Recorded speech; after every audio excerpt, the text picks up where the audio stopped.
Real estate investing is when you buy a property for the purposes of generating cash flow by renting out this property. So if I wanted to go out and buy this $500,000 property, and we can make it a single family home, an apartment complex, it does not matter.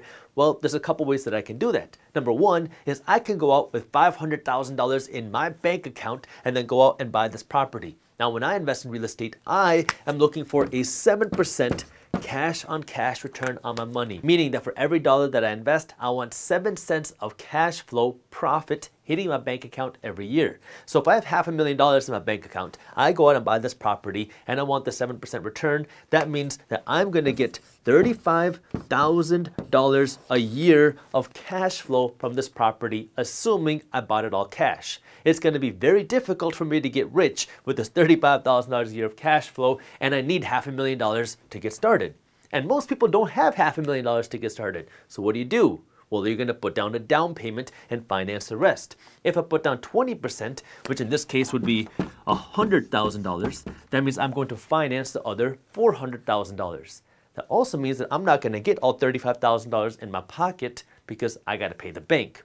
Now, for the purposes of this example, if I'm putting down $100,000 and I can get the same 7% yield on my $100,000, that means now my return is going to drop to $7,000 a year from profit. Again, it's going to be very hard for me to get rich with $7,000 a year of cash flow, and I still need $100,000 to get started. This is where everybody says, but Jaspreet, you could just sell this property for a big profit. What if you can sell this property for $1 million? Well, now you can make a lot of money. Sure, but that assumes that you can sell this property for $1 million. How many years is it going to take for this property to appreciate in value? And what happens if you see a slowdown in real estate prices? Because real estate prices don't always go up. Now remember, I'm talking about real estate investing. I'm not talking about real estate flipping or real estate developing. Real estate flipping is now where I come in and I buy this property. I'm going to add in some renovations. I'm going to put money into the property to make it even nicer. That way I can sell it for $700,000. That's not investing. That's flipping. It's like trading. I'm not a flipper. I'm an investor.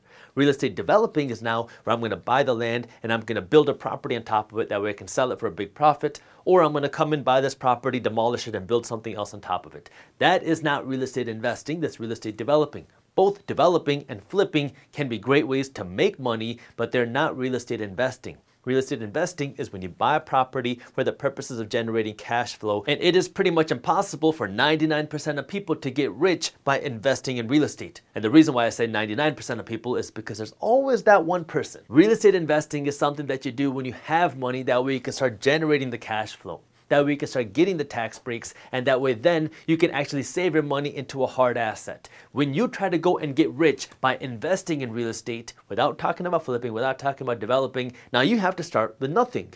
And if you have nothing to go out and buy a property, that means now you have to make much riskier decisions. That means now you're going to have to go in and you're going to have to do a lot higher leverage. Maybe you're doing 100% finance deals. And again, this will work for a small percentage of people, but for the vast majority of people, that means way more risk and way more chances of you being foreclosed on. And I'm telling you from personal experience because I have come in and bought multiple deals from banks and from lenders who foreclosed upon buyers and investors who bought properties with little to nothing down on the hopes of getting rich by investing in real estate. And now what happens? They're over leveraged. They don't know how to manage their properties. They don't know how to manage the deals. They don't know how to manage the finances. And then they got so over levered, they couldn't keep making their expenses. The bank took the property back and then they sell it at a discount to somebody else. And in this case, me. Real estate investing is a great way for you to invest your money, period. But you have to know how to invest your money the right way, and you have to know what type of returns to expect on your money. If you enjoyed this short clip from my longer videos, here's another clip that I think you'll love. And while you're at it, if you're interested in learning more about how to start generating passive income, our team put together an amazing guide on how to start generating passive income for free. All you gotta do is click that button right over there. Thank you for watching, and as always, keep hustling.